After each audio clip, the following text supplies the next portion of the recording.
রান্নাঘর চ্যানেলে আপনাদেরকে স্বাগত জানাই। আজকে আমি একটা নতুন রেসিপি নিয়ে হাজির হলাম। আজকে আমি হায়দ্রাবাদি চিকেন কষা করে আপনাদেরকে দেখাবো। তাহলে বন্ধুরা চলুন আমি কিভাবে হায়দ্রাবাদি চিকেন কষা করে নিচ্ছি। প্রথমে গোটা জিরে, গোটা ধনে, শুকনো লঙ্কা একটু ভেজে নেব।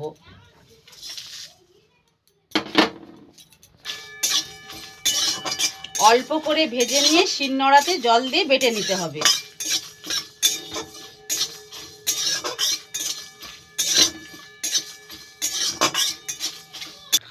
অল্প করে ভেজে নিয়েছি, এবার নামিয়ে নেব। এইবার আমি বেরেস্তা ভেজে নেব। সাদা তেল একটু বেশি করেই দেব বেরেস্তা ভাজার জন্য। পেঁয়াজ কুচি দিয়ে দিলাম বেরেস্তা ভাজার জন্য।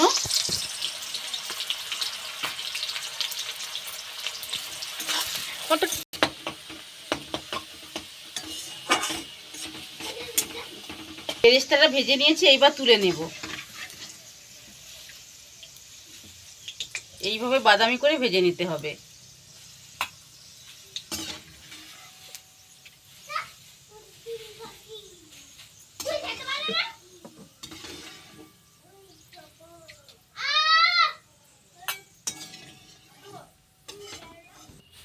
যেই মশলাগুলো অল্প করে ভেজে নিয়েছিলাম, গোটা জিরে, গোটা ধনে, শুকনো লঙ্কা আর তার সাথে পেঁয়াজ কুচি, টমেটো ভালো করে একসাথে শিলনোড়াতে বেটে নেব।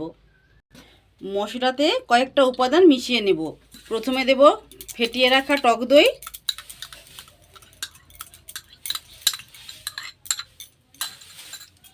বেরেস্তা,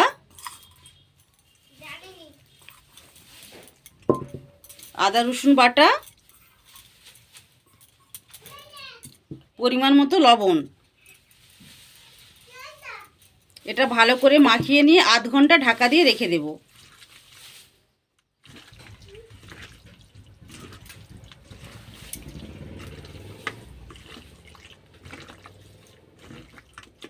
আপনারা চাইলে বেশিক্ষণও রাখতে পারেন।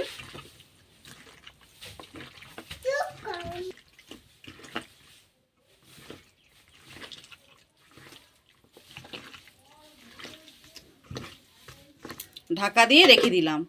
তাতে সরষের তেল দিয়ে দেবো। বন্ধুরা, আজকে আমি সরষের তেলে চিকেন কষাটা করব। আপনারা সাদা তেলও করতে পারেন। সরষের তেল, আজকে ফোড়নে আমি কিছুই দেব না। আপনারা চাইলে গোটা গরম মশলা দিতে পারেন। তেল গরম হয়ে গিয়েছে, এইবার বেটে রাখা মশলাটা দিয়ে দেব।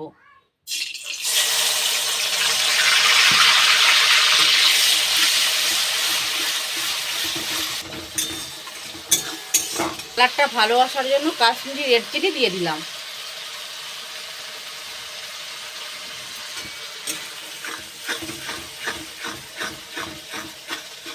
মশলাটা ভালো করে একটু ভেজে নেব।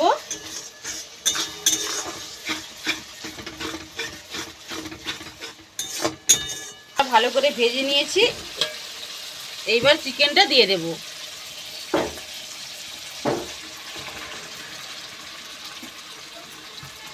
দিয়ে ভালো করে চিকেনটা কষিয়ে নেব।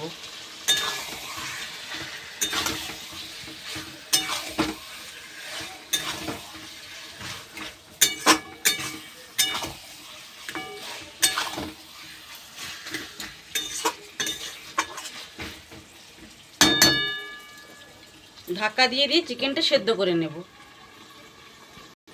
ঢাকনা খুলে এইভাবে কষিয়ে নেব।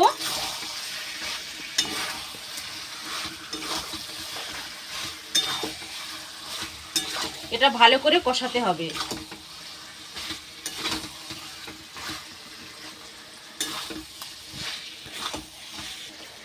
এবারে হলুদ গুঁড়ো দিয়ে দেব।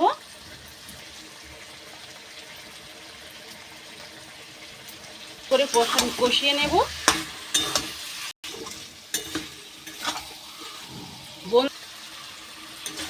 বন্ধুরা, এইভাবে চিকেন কষা খুব তাড়াতাড়ি বানানো হয়ে যায়। বন্ধুরা, চিকেন কষা হতে না হতে চলুন আপনাদেরকে কত সুন্দর আমার কুমড়ো গাছ হয়েছে সেটা দেখিয়ে নিয়ে আসি।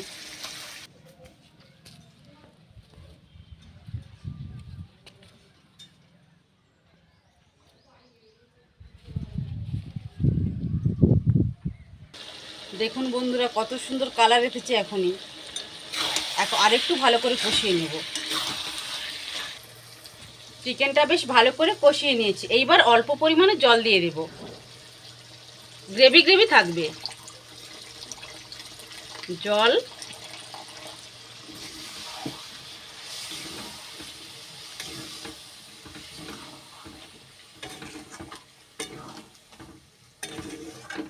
এবার 5 মিনিটের মতো ভালো করে ফুটিয়ে নেব। গরম মশলা গুঁড়ো দিয়ে দিলাম।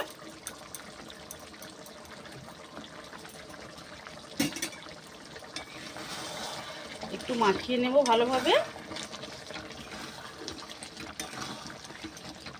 বন্ধুরা রেডি হয়ে গেল আমার হায়দ্রাবাদি চিকেন কষা। এইবার নামিয়ে নেব।